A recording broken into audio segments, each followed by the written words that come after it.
आपण जंगलात खूप आतमध्ये आलो आहोत, प्रचंड आतमध्ये आलेलो आहोत आणि आपल्याला अखेर तो प्रसंग, ते दृश्य दिसणार आहे. पुढे पहा, शंकराचं खूप जुनं असं मंदिर आहे आणि तेही दरीत खोलवर आहे. आपल्याला खूप साऱ्या पायऱ्या उतरून खाली जायचं आहे. त्यानंतर आपल्याला ते मिळेल आणि सोबतच तिथं वाहते खळखळ स्वच्छ सुंदर नितळ पाण्याची कोकणातली नदी. ती नदी देखील आपल्याला पाहायची आहे. बघा कसलं सुंदर दिसतं इथूनच, कसलं छान आहे ना.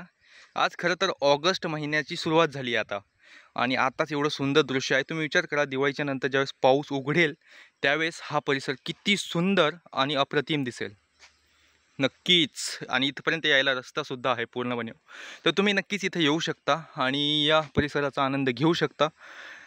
तर आपण खाली जाऊन पाहूया संपूर्ण परिसर कसा आहे.